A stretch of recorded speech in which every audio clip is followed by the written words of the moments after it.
This is a News Channel 2 Town Hall meeting, the sewer solvent scandal. Welcome back, everyone, to a history-making town hall meeting.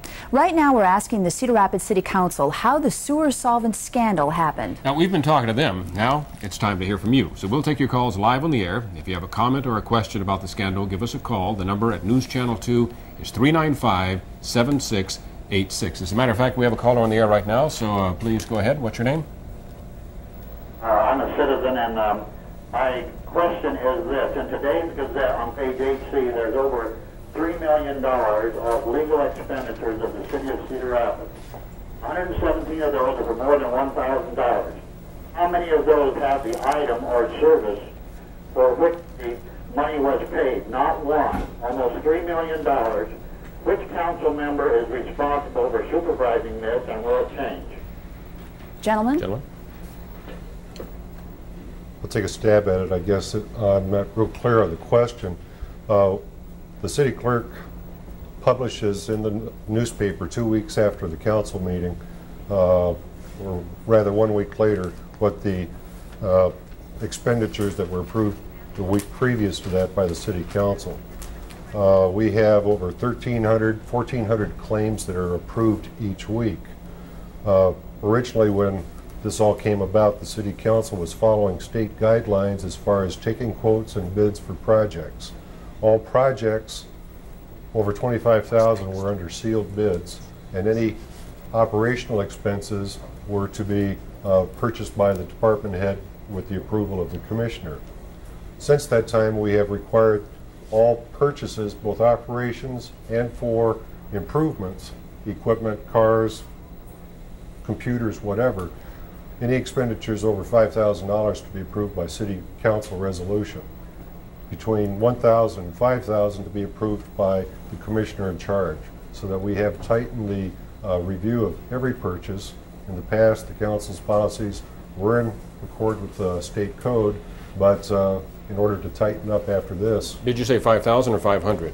5,000. Okay, go ahead. As the gentleman indicated, we have a large number of purchases each week. We have a $200 million budget for the fiscal year. Okay. So we have to draw the line at some point as far as the level of review. All right. Okay. I believe we have another caller on the air. Go ahead.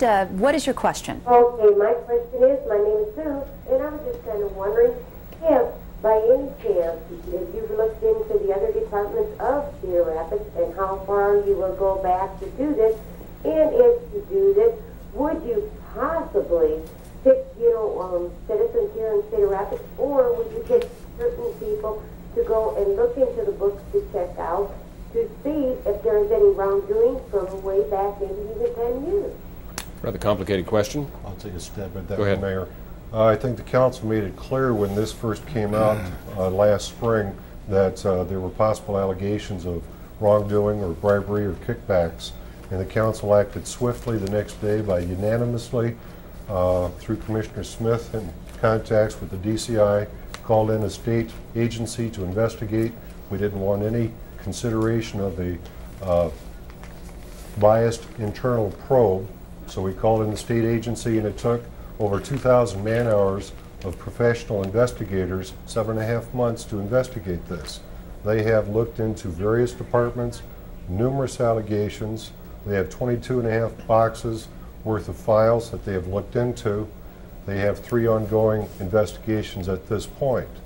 I think the swiftness with which the council acted as far as the charges that came out last week indicates to the degree that we take this very serious. We won't tolerate it.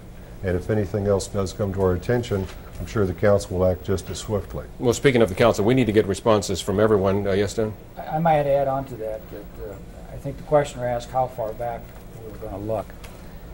The criminal investigation of both the county and the state and the federal only went back as far as the statute of limitations would allow them. So that's 3 years in some cases a little further than that. So no, we did not go back 10 years or 15 years to look at what kind of bill we may have run up over that time. They only went back as far as the statute of limitations would allow them. Okay. We also sent our cameras around today to get responses from citizens that wouldn't necessarily be able to give us a call tonight, and we have one of those for you right now. Here's a question. I'm Dick Hennish, and I was just wondering how this could happen in city business. In private enterprise, this can never happen without being caught by the auditors.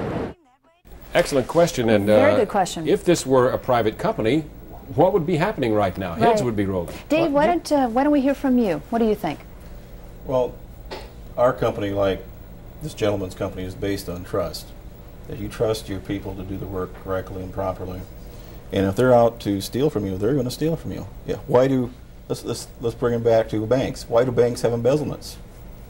They got auditors all over the place. That's not excusing it, but that happens. But I was a department head, worked very hard to run a tight ship, do it right. Never was bribed, never was attempted. But all of us who are trying to do the job correctly are really angry about this. So you're saying, as a department head, there's only so much you can do. You can't control everything your employees will do? You remember this was a department head that stole, supposedly.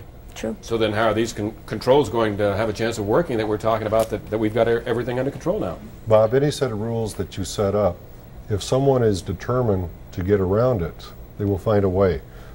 Using Commissioner Kramer's example as far as banks, they're still bank robbers. You know, it doesn't matter how tight your security is, someone is determined to break the rules, they'll manage. And the trick is that we have tried to place better controls in place as far as securities to prevent or to reduce the temptation from some of these acts continuing. That's not to say it won't ever happen again. It's happened in the past.